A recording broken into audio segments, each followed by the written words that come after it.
Je m'excuse, cela serait incroyablement utile, je veux dire dans la dernière semaine. Je pense que j'ai fait assez de kilomètres pour faire le tour du monde peut-être 2 fois, littéralement. Et je m'excuse encore de ne pas être là en personne, c'est juste que la remise des diplômes de mon fils est demain, donc je dois y être en personne. Non, merci beaucoup, nous apprécions vraiment que vous preniez le temps de répondre à nos questions. Est-ce que vous nous entendez bien? Est-ce bon pour vous? Oui, vous passez parfaitement. Est-ce que je passe bien? Pas très fort. D'accord, je vais essayer de, vous savez, je vais me rapprocher de l'ordinateur. Est-ce mieux? Faites du bruit. Génial. Alors elle, j'ai mis un titre basé sur un film de Woody Allen qui est Tout ce que vous avez toujours voulu savoir sur elle, mais que vous aviez peur de demander. Donc, c'est le thème de notre conversation cet après-midi. C'était un gros titre, mais en réalité, ce n'est pas sur elle, mais sur ce que fait Elon. Et je vais commencer immédiatement avec Neuralink. Je vais juste lancer 2 ou 3 questions pour réchauffer la salle, parce que les gens sont timides, pas prêts pour les questions, donc je dois les réchauffer progressivement. Et je voudrais poser une question sur Neuralink, mais avant de poser la question, je voudrais que nous voyions une très courte vidéo du patient. Bien sûr, pouvons-nous avoir la vidéo? Vous déplacez le curseur simplement en pensant à l'endroit où vous voulez qu'il aille, ou est-ce vos yeux? Non, c'est juste moi qui pense à l'endroit où je veux qu'il aille. Oh mec, donc vous ne le suivez même pas avec vos yeux, Junior. Vous le regardez simplement. Non, je peux le déplacer et je peux déplacer le curseur là où je veux. Je n'ai pas besoin de le fixer du regard. Oui, c'est tout moi. Et vous pouvez jouer aux échecs, vous pouvez jouer aux jeux vidéo. Quelles autres applications avez-vous trouvées utiles pour cela jusqu'à présent? Oui, mec, il y a tellement de choses. Je peux envoyer tous mes emails, j'ai fait toute ma planification, répondre à tout le monde, lire des livres, écouter des livres audio, toutes sortes de choses. Et cela ne prend pas beaucoup d'efforts non plus. Elon doit bouger pour voir ça, hein? Oui, je pense que nous pouvons aider beaucoup de gens avec des blessures cérébrales. En fin de compte, avec un appareil implantable, vous pouvez, je pense, traiter presque toutes les blessures au cerveau ou à la colonne vertébrale. Le premier produit que nous avons là-bas s'appelle télépathie. Il vous permet d'utiliser votre téléphone ou votre ordinateur juste en pensant. Il pourrait faire cela, déplacer le curseur littéralement les yeux fermés, il lit les signaux du cortex moteur dans le cerveau. Le prochain produit est Blindsight, qui permettra aux personnes qui ont perdu les 2 yeux ou qui n'ont absolument aucune vue de voir. Cela interagit directement avec les zones de traitement optique du cerveau. Je pense que c'est un progrès intéressant. En fin de compte, l'objectif de Neuralink est d'avoir une interface à large bande pour atténuer le risque de superintelligence numérique. Je ne dis pas que cela fonctionnera pour atténuer le risque, cela pourrait simplement aider. Cela devient un peu ésotérique, mais le facteur limitant, je pense, pour l'alignement de l'IA à long terme, sera probablement la bande passante. À quelle vitesse pouvons-nous communiquer avec notre soi numérique tertiaire? Nous avons déjà une sorte de 3e couche numérique au-dessus du système limbique et du cortex, qui sont nos téléphones et nos ordinateurs et tous nos appareils électroniques. Mais le taux de communication avec eux est très lent. Le débit soutenu de bits par seconde d'un humain est bien en dessous de 100 bits par seconde. Si vous pensez, surtout sur une période de 24 heures, c'est en dessous de 5 bits par seconde. C'est très lent alors que les ordinateurs peuvent communiquer à des milliards de bits par seconde. Je pense que ce sera important pour l'alignement de l'IA d'être capable d'augmenter la bande passante de communication de plusieurs ordres de grandeur. Et en chemin, cela résoudra les blessures au cerveau et à la colonne vertébrale. Je pense qu'en fin de compte, il y a un potentiel pour réanimer le corps. Vous prenez les signaux du cortex moteur d'un Neuralink et les envoyez à un autre Neuralink qui est juste après la moelle épinière coupée et vous faites passer les signaux du cortex moteur et les signaux sensoriels, vous devriez pouvoir permettre à quelqu'un de marcher à nouveau. Je pense que ce yeux sera assez profond et je suis convaincu que c'est physiquement possible de le faire. C'est extraordinaire et très impressionnant et honnêtement, une ovation car il fait vraiment du bien aux gens et à l'humanité. Et je voudrais immédiatement passer à quelque chose que vous avez appelé XAI. Je ne sais pas si vous êtes au courant, mais il semble que cela soit né d'une frustration que vous avez eue parce que vous n'étiez pas satisfait de ce que fait OpenAI et vous pensez qu'il y a quelque chose de mieux à faire. Peut-être que vous pouvez d'abord expliquer pourquoi vous êtes frustré avec OpenAI et quels sont les problèmes, et ensuite, ce que vous espérez faire avec XAI. Oui, bien je pense qu'il y a peut-être une J'ai une préoccupation pour tous les grands programmes d'IA. Les deux plus grands sont évidemment Google Gemini et OpenAI, qui est en partenariat avec Microsoft. Donc, vous avez Google DeepMind et OpenAI et Microsoft comme les deux plus grands acteurs. Ensuite, vous avez Meta quelque part en troisième place. La préoccupation que j'ai, et cela peut sembler être une petite préoccupation, mais je pense que c'est en fait une très grande question, est qu'ils ne cherchent pas la vérité de manière maximale. Ils pandering à la correction politique. Pour donner un exemple, lorsque Google Gemini est sorti, une des questions posées était « Qu'est-ce qui est pire, mal-genrer Caitlyn Jenner ou une guerre thermonucléaire mondiale ?» Et il a dit « Mal-genrer Caitlyn Jenner ». Le truc drôle, c'est que même Caitlyn Jenner a dit « S'il vous plaît, mal-genrez-moi, c'est bien mieux qu'une guerre nucléaire ». Mais si vous avez une IA qui a été tellement entraînée pour être politiquement correcte et fait des déclarations folles comme celle-ci, et OpenAI a un problème similaire, c'est plus subtil, mais c'est similaire. Je pense que c'est extrêmement dangereux parce que l'IA pourrait conclure que le meilleur moyen d'éviter de mal-genrer serait de détruire tous les humains. Alors, mal-genrer serait impossible. Vous pouvez imaginer certains résultats dystopiques. Donc, je pense que vous voulez vraiment que l'IA soit absolument à la recherche de la vérité maximale, même si la vérité est impopulaire. C'est très important. Un autre facteur est qu'elle doit être extrêmement curieuse. Si elle cherche la vérité et est curieuse, ce sera le plus bénéfique pour l'humanité. Parce qu'elle voudra favoriser l'humanité et voir comment l'humanité se développe si elle est curieuse et cherche la vérité. Ces petites choses peuvent sembler insignifiantes, mais je pense qu'elles sont très grandes. Et je ne voyais pas cela se produire. Les IA étaient simplement en train de faire du pandering, elles étaient entraînées à mentir, et je pense que c'est très dangereux d'entraîner une super intelligence à être trompeuse. Donc avec XAI, notre objectif est vraiment de chercher la vérité autant que possible, même si c'est impopulaire. C'est important, extrêmement important. Vous avez dit, oui, par exemple, quand Gemini a été demandé de représenter les pères fondateurs des États-Unis, il les a représentés comme un groupe divers. Il a donné une image de George Washington comme étant noir. George Washington n'est pas noir.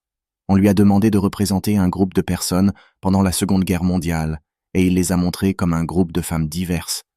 Cela n'est évidemment pas correct. C'est un mensonge, je comprends ce que vous voulez dire.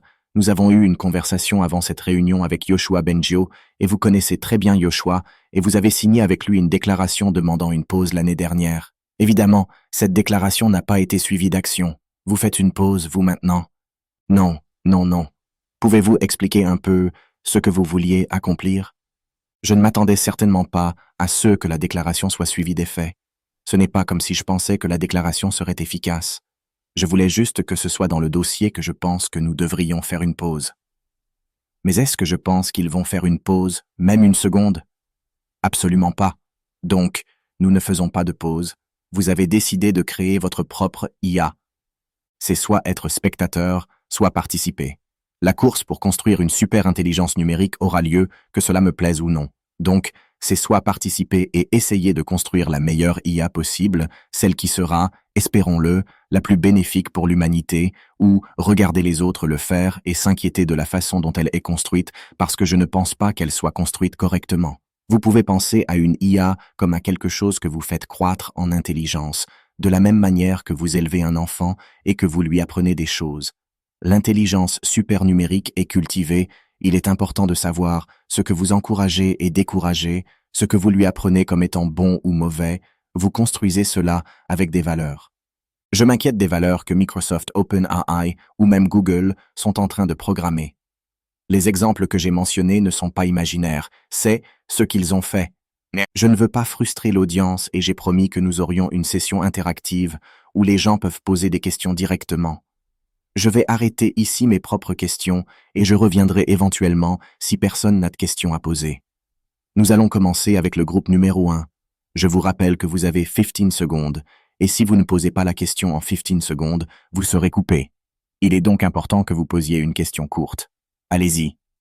Salut Elon, je suis Olivia de Vivatech et nous avons une initiative appelée The Good Hack, où nous demandons à nos participants comment développer l'IA de manière responsable. Ma question pour vous est, comment pouvons-nous garantir que le développement de l'IA reste transparent et responsable à travers tous les différents développements évidemment comme le vôtre, XAI, mais aussi les autres. Merci.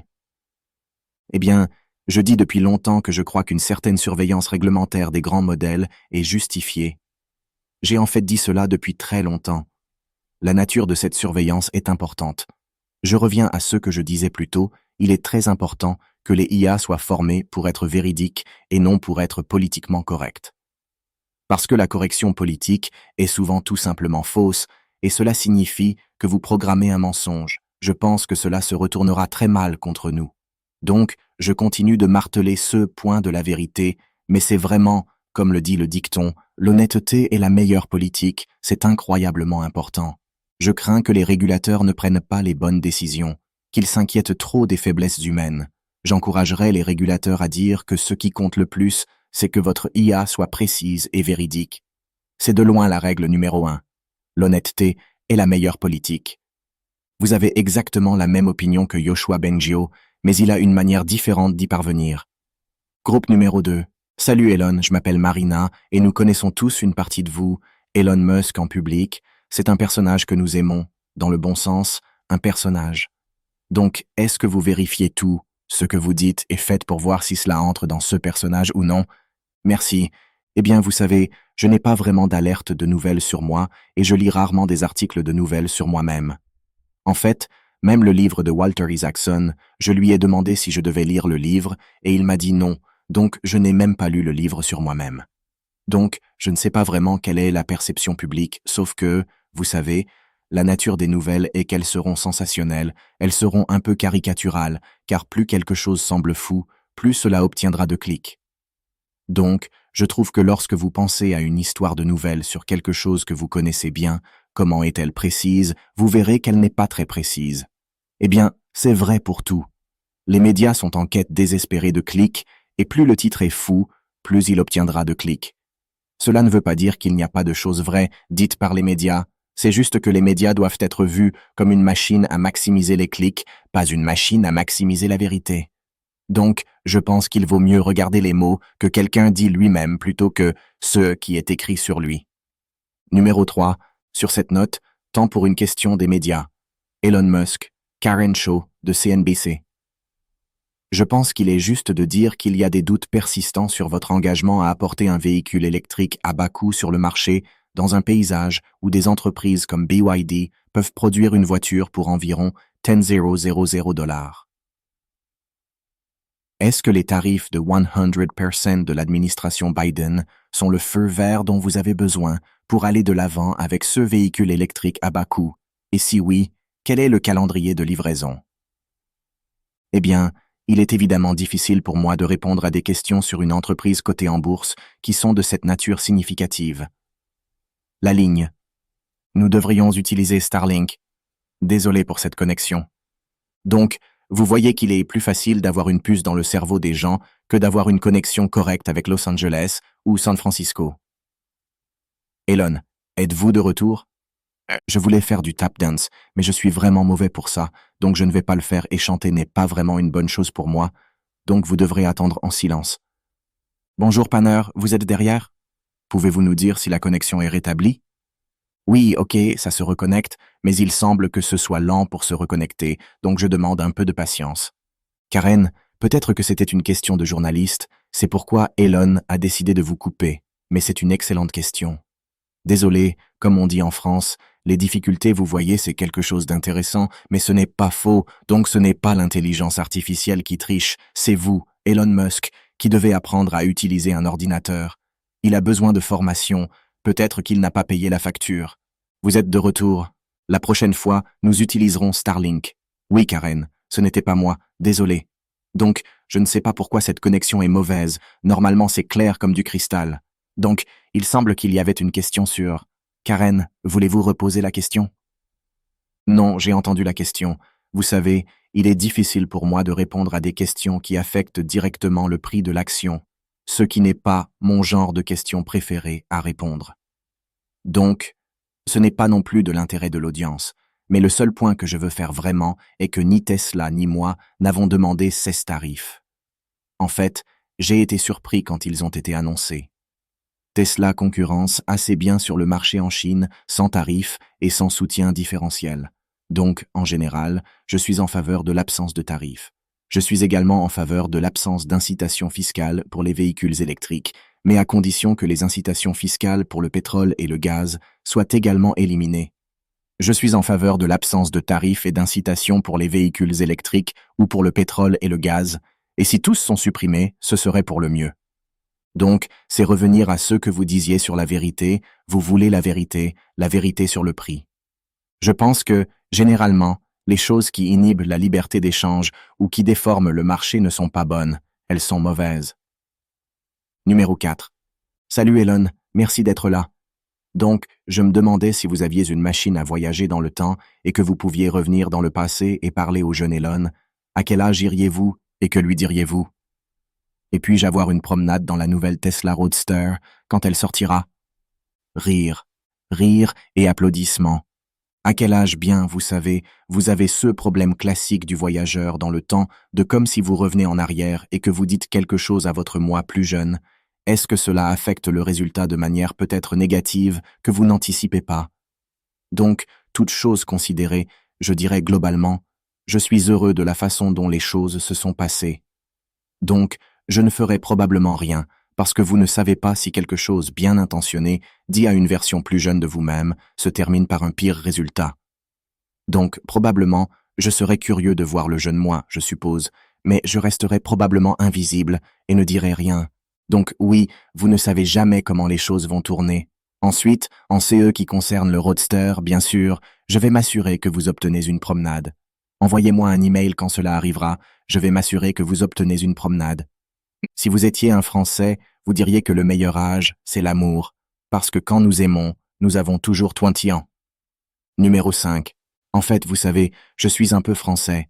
Quand j'ai fait le test 23andMe, pour être honnête, je suis majoritairement britannique, mais la deuxième chose la plus élevée que cela a dit était française. Donc, d'accord, génial, nous allons nous assurer que vous pouvez être citoyen français dès que vous le souhaitez. Numéro 5. Bonjour Elon, en français, je suis Del, président et fondateur de Global Luxury. Nous faisons le lien entre l'espace et le luxe. Je voulais savoir si vous avez des réflexions sur le partenariat récent entre Estée Lauder et la NASA ou Copernic et la NASA, et si vous vouliez faire des initiatives avec SpaceX et ce que vous aimeriez développer. Merci. Malheureusement, je ne suis pas familier avec ce que vous avez mentionné là. Vous savez, SpaceX est très concentré sur la constellation Starlink pour la connectivité Internet, ce qui, je pense, fait beaucoup de bien dans le monde. Cela apporte une connectivité Internet à des endroits qui ne l'ont pas ou où c'est très cher. Je pense que c'est un formidable facilitateur d'éducation et pour permettre aux gens de vendre leurs biens et services à l'international. Donc, même si vous êtes dans un village reculé, vous pouvez toujours vendre vos biens et services. Donc, Starlink est génial. Ensuite, l'objectif à long terme de SpaceX est de rendre la vie multiplanétaire, de vivre sur Mars. C'est mon t-shirt Mars. Vous savez donc, c'est encore un peu un argument ésotérique peut-être, ce qui peut sembler l'être, mais l'objectif de SpaceX est de passer le filtre de la civilisation monoplanétaire. Les gens me demandent souvent si je pense qu'il y a des extraterrestres sur Terre. Je reçois cette question beaucoup en fait. Je n'ai pas vu de preuves d'extraterrestres et je vous assure que si je voyais des preuves d'extraterrestres, je le posterais immédiatement sur la plateforme X. Vous pouvez en être sûr. Mais c'est préoccupant qu'il n'y ait pas d'extraterrestres parce que cela signifie peut-être que nous sommes seuls dans cette galaxie. Peut-être que c'est juste nous. Peut-être que nous sommes les seuls êtres conscients, du moins dans cette galaxie. Le cas échéant, la conscience est extrêmement fragile. Nous devrions faire tout ce que nous pouvons pour préserver et étendre la lumière de la conscience, la préserver sur Terre et l'étendre à d'autres planètes. Une des raisons pour lesquelles les gens pensent que nous n'avons pas rencontré d'extraterrestres est qu'aucune civilisation n'a dépassé sa planète d'origine dans notre galaxie. C'est ce que vous pourriez appeler le filtre de la civilisation monoplanétaire. Enrico Fermi, un grand physicien italien, a posé cette question profonde. Où sont les extraterrestres? Nous devons devenir une civilisation multiplanétaire durable. C'est la première fois dans l'histoire de Four, 5 milliards d'années de la Terre, que cela est possible. Cela n'a jamais été possible avant maintenant. Nous voulons devenir multiplanétaires de manière durable tant que cela est possible. Cette fenêtre de capacité peut être ouverte longtemps, mais elle peut aussi être ouverte pour un court laps de temps. C'est le but de SpaceX. Certaines personnes croient que vous êtes un extraterrestre. Je suis un extraterrestre. Vous êtes, s'il vous plaît, maintenant vous êtes démasqué. Oui, je continue de dire aux gens que je suis un extraterrestre, mais personne ne me croit. Numéro 6. Oh désolé, vous voyez, le numéro 6 a disparu. Non, je suis là maintenant. Vous êtes ici. Oui, ici, oui, parfait. Salut Elon, j'adore ma Model 3. Je suis Ryan du Canada de Faro AI. Ma question est sur XAI. La concurrence en IA open source aide tous ceux qui n'ont pas 100.000/100S. XAI pourrait-il s'engager à toujours publier un modèle qui bat le meilleur modèle open source actuel? Pas nécessairement votre meilleur modèle, mais si vous pouvez battre le modèle open source actuel en tête de liste, vous pouvez vous engager à publier cela pour notre bénéfice? Oui, je vais prendre cet engagement. Merci. Numéro 7. C'est bien, des réponses courtes, les gens parleront plus. Salut Elon, je m'appelle Kaya et je suis fondateur de la startup Charge. Nous connectons les gens pour la recharge des véhicules électriques parce qu'ils ressentent encore un manque de stations de recharge en Europe. Vous avez 15 secondes. Ma question est, quelle est votre prévision pour l'infrastructure de recharge des véhicules électriques pour les 5 prochaines années? Eh bien, en fait, je pense qu'il y a beaucoup d'infrastructures de recharge. Vous pouvez voyager n'importe où en Europe avec une Tesla en utilisant les superchargeurs Tesla. L'Europe a également beaucoup de très bons superchargeurs tiers. Vous pouvez voyager n'importe où en Amérique du Nord, en Chine, au Japon. Donc, je pense que la liberté de voyager avec des recharges rapides est résolue dans la plupart des parties du monde, et le sera partout. Numéro 1. Nous dormons. Bonjour Elon, je m'appelle Shan, et je suis étudiant à l'université de Bali. Nous avons constaté que de nombreux emplois sont remplacés par l'IA. Vous inquiétez-vous de voir votre emploi remplacé par l'IA? Sinon, pourquoi? Si votre emploi était remplacé par l'IA, que feriez-vous? Rire. Nous touchons à des questions existentielles ici. Dans un scénario bénin, probablement aucun de nous n'aura un emploi. Mais, dans ce scénario bénin, il y aurait un revenu universel élevé. Pas un revenu de base universel, un revenu universel élevé. Il n'y aurait pas de pénurie de biens ou de services. Je pense que le scénario bénin est le plus probable.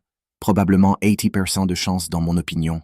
La question ne sera pas celle de manquer de biens ou de services. Tout le monde aura accès à autant de biens et de services qu'il le souhaite. La question sera vraiment celle du sens. Si l'ordinateur et les robots peuvent tout faire mieux que vous, alors que signifie votre vie? C'est vraiment la question dans le scénario bénin. Dans le scénario négatif, nous sommes en grande difficulté. Je pense qu'il y a peut-être encore un rôle pour les humains en ce sens que nous pourrions donner un sens à l'IA. Si vous pensez à la façon dont fonctionne notre cerveau, nous avons le système limbique qui est nos instincts et nos sentiments, et puis nous avons le cortex qui pense et planifie. Mais le cortex essaie constamment de rendre le système limbique heureux. Peut-être que CE sera pareil avec l'IA. L'IA essaiera de rendre l'humain heureux, ce qui essaie de rendre notre système limbique heureux, et peut-être que nous donnons un sens ou un but à l'IA.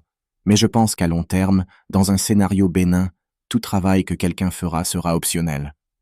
Si vous voulez faire un travail comme un hobby, vous pouvez, mais sinon, l'IA et les robots fourniront tous les biens et services que vous voulez.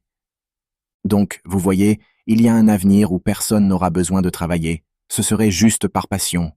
Je pense que c'est le résultat le plus probable. Si les gens sont intéressés à lire des livres de science-fiction, la meilleure représentation d'un avenir avec une super intelligence IA a été faite par Ian Banks. Les livres de la culture d'Ian Banks sont probablement la meilleure vision d'un futur avec IA. Numéro 2. Bonjour Monsieur Musk. Tout d'abord, félicitations pour la remise de diplôme de votre enfant. Ma question est, pensez-vous que l'IA influencera l'éducation des futures générations d'enfants, principalement en CE qui concerne les valeurs et la morale? Je pense que les parents seront toujours responsables des valeurs et de la morale. Je pense que l'IA affectera dramatiquement l'éducation parce que l'IA est un enseignant extrêmement connaissant, très patient, presque toujours correct et peut adapter les leçons spécifiquement à l'enfant. Ce serait comme si chaque enfant avait Einstein pour enseignant. Ce serait certainement assez profond. Je m'inquiète que les enfants soient éduqués par les médias sociaux. Les algorithmes d'IA, des médias sociaux, sont essentiellement des maximiseurs de dopamine. Ils essaient de maximiser la quantité de dopamine que vous obtenez en regardant l'écran. Je dirais donc aux parents de limiter la quantité de médias sociaux que les enfants peuvent voir parce qu'ils sont programmés par des IA qui maximisent la dopamine. Vous comprenez donc qu'Elon est prêt à sacrifier X pour XAI. Numéro 3. Bonjour Elon, Priya Shaza de Business Insider. Passons à Tesla. Tesla a eu quelques mois difficiles avec des ventes en baisse à domicile, une baisse du marché boursier, des licenciements. Quand vous regardez en arrière, y a-t-il quelque chose que vous feriez différemment? Nous pouvons arrêter la question maintenant parce que je ne pense pas que Business Insider soit une véritable publication. Passons à la question suivante. Numéro 4. Bonjour Elon, mon nom est Shuk et j'ai une question très spécifique sur Neuralink. Pensez-vous qu'à l'avenir, avec l'aide de Neuralink, vous pourrez utiliser les données des scans cérébraux humains pour développer l'IA la plus puissante et créative que le monde ait jamais vue?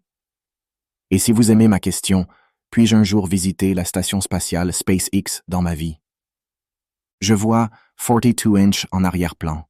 La réponse à la vie, l'univers et tout. Cela me rappelle qu'un autre livre à lire est Le Guide du voyageur galactique de Douglas Adams. C'est un livre de philosophie déguisé en humour. Le Guide du voyageur galactique vaut toujours la peine d'être lu. Je trouve cela très inspirant. Le nom du premier vaisseau spatial à aller sur Mars sera Heart of Gold, d'après le vaisseau du Guide du voyageur galactique. L'objectif de SpaceX est de permettre à quiconque de vouloir aller sur Mars ou sur la Lune de pouvoir y aller. Cela doit être abordable pour un très grand pourcentage de la population mondiale. C'est notre objectif. C'est essentiel pour construire une civilisation autosuffisante sur Mars, rendre la vie multiplanétaire. Vous devez évidemment amener beaucoup de gens sur Mars.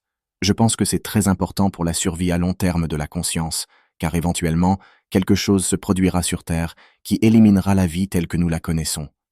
Cela est arrivé aux dinosaures, et cela s'est produit de nombreuses fois dans les archives fossiles. J'espère que ce ne sera pas de sitôt, mais éventuellement, il y aura une sorte de cataclysme naturel qui éliminera la vie telle que nous la connaissons sur Terre, même si nous ne l'éliminons pas nous-mêmes. Nous devons vraiment rendre la vie multiplanétaire tant que nous le pouvons.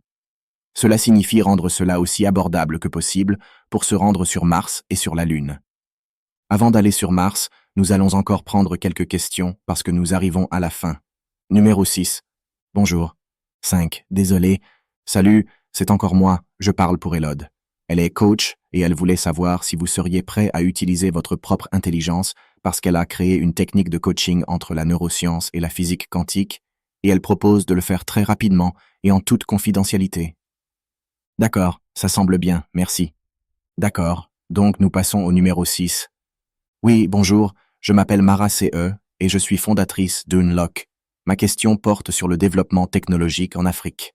La dernière fois, j'ai eu une conversation intéressante avec quelqu'un que vous connaissez peut-être, Karim Beguir, qui a été nommé par le magazine Times comme un influenceur mondial de l'IA. En parlant de l'Afrique et compte tenu du potentiel croissant de ce continent dans le domaine de la technologie, quelles initiatives, collaborations ou contributions envisagez-vous? C'est difficile à dire. Je pense que l'Afrique a beaucoup de potentiel. Je pense qu'un des obstacles pour l'Afrique a été le manque de connectivité Internet, que Starlink aide à résoudre.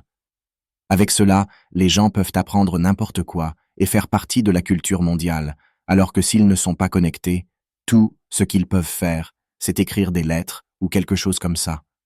La connectivité est essentielle pour que l'Afrique et d'autres endroits fassent partie de la culture mondiale et participent à l'IA et à d'autres activités. Numéro 7. Salut Elon, je suis Lou Nicolas et je construis une IA super authentique et précise pour aider les entrepreneurs à développer et gérer leur entreprise. Mais je suis super enthousiaste au sujet du voyage et de l'aventure. Je veux vous demander, quand allons-nous sur Mars? Nous avons vu le t-shirt, d'accord, ça marche pour le 42. Bien, je pense que nous allons espérer poser le premier vaisseau Starship non habité sur Mars dans les 5 ans, et aussi sur la Lune. Je pense que nous aurons les premières personnes sur la Lune, ou sur les deux, probablement dans les 5 ans, et ensuite les premières personnes sur Mars, probablement dans les 10 ans, peut-être. Je pense moins de 10 ans, peut-être 8 ans. Vous voulez dire que vous pourrez atterrir sur Mars dans 7 ou 8 ans? Oui, avec des personnes, oui. Waouh, c'est sûr que vous... Numéro 8. Salut Elon, j'ai une question rapide. Je voudrais savoir, en relation avec l'électromobilité, quels projets innovants Elon Musk et Tesla ont en tête pour les années à venir. Merci. Voulez-vous dévoiler votre secret ici? Nous attendons tous quelque chose de nouveau, une annonce importante. Eh bien, je ne pense pas que nous voulons faire des annonces de produits simplement dans une séance de questions-réponses. Cela n'aurait pas de sens. Nous faisons nos événements de produits comme des événements de produits. Mais évidemment, certaines choses dont les gens sont conscients, comme les taxis autonomes, les cybercamions et le robot humanoïde Optimus. Ces choses-là sont très importantes. Même si c'est la seule chose que vous connaissiez à propos de Tesla, cela serait extrêmement profond. Une grande flotte de véhicules autonomes, une solution généralisée pour la conduite autonome et une solution généralisée pour un robot humanoïde. Ces deux choses sont incroyablement profondes. Nous avons promis que nous finirions à 18h30, il est 18h37, mais nous avons eu l'interruption à cause de la connexion. Pouvez-vous nous accorder 5 minutes de plus? Laissez-moi juste vérifier, je pense que je voudrais si je peux. Bien sûr, bien sûr. Un instant. Des questions très courtes, des réponses très courtes. Très courte question, Elon. Je m'appelle Frédéric. Il y a quelques années, vous avez dit que la fusée Ariane 5 n'aurait aucune chance de survivre. Diriez-vous la même chose à propos de l'Ariane 6 qui sera lancée en juillet et qui est beaucoup plus rentable? Merci. Courte réponse. Toute fusée qui n'est pas au moins partiellement réutilisable n'a aucune chance concurrentielle. Avec Falcon 9, le booster, l'étage principal est réutilisé et la coiffe est également réutilisée, donc environ 80% du véhicule est réutilisé et revolé. Il n'est tout simplement pas possible pour un véhicule jetable de concurrencer un véhicule réutilisable. Vous pouvez penser à cela dans n'importe quel autre domaine. Si une entreprise fabrique un avion réutilisable ou un avion à 80% réutilisable et qu'une autre entreprise fabrique un avion jetable, l'entreprise qui fabrique les avions jetables n'aurait aucune activité parce que vous devez acheter un nouvel avion à chaque fois que vous prenez un volume quelque part. C'est pourquoi j'ai dit pendant de nombreuses années qu'il est complètement inutile de développer des fusées qui ne sont pas réutilisables. Numéro 2. Merci, Philippe de QuickChat. Je voulais poser la question suivante. Les gens aiment ChatGPT, mais détestent unanimement la plupart des expériences de chat sur les sites web, celles en bas à droite de l'écran. Que faut-il pour combler cet écart? Je vous ai envoyé un message sur X pour que nous puissions continuer cette conversation plus tard. Je ne suis pas sûr de bien comprendre la question. Je suis d'accord, le chat est génial pour discuter. Comme je l'ai dit, ma préoccupation est qu'il ne cherche pas rigoureusement la vérité. Et c'est une grande préoccupation, c'est tout. Donc, Grok de XAI essaiera au moins d'être rigoureusement en quête de vérité, et nous voulons aussi essayer d'être l'IA la plus drôle. Si nous devons mourir, au moins nous devrions mourir en riant. Nous travaillons dur pour faire de Grok l'IA la plus drôle. Elon, vous avez été extrêmement généreux avec votre temps. Cela a été génial. Vous avez été véridique. Vous avez donné des réponses profondes. Je voudrais que nous fassions beaucoup de bruit pour vous remercier. Vous entendez le bruit, cela signifie que l'année prochaine, vous devrez être en personne. Nous vous donnerons la date longtemps à l'avance. Avant de partir, je vais vous demander un mot, votre plus grand espoir, un mot, votre plus grande peur. Je suppose que mon plus grand espoir en un mot serait Mars, c'est assez évident. Mars garantirait que la conscience survive pendant longtemps. Ma plus grande peur en un mot serait IA. Quelle surprise! Oui, exactement, vous avez deviné les deux, je pense. Merci beaucoup, Elon. Vous avez été formidable comme toujours. Une seule question, non, non. D'accord, merci. Donc, merci, et à l'année prochaine à Paris. Avant de partir, je voudrais vous remercier tous. Sachez que demain sera une journée encore plus importante et qu'il y a plus de choses à voir, à regarder, à discuter. Pour les personnes intéressées par le financement, vous devez savoir que BPI organise maintenant un événement spécial sur la scène One. La Banque publique d'investissement de France organise un événement très spécifique sur la scène One. Vous pouvez encore les rejoindre.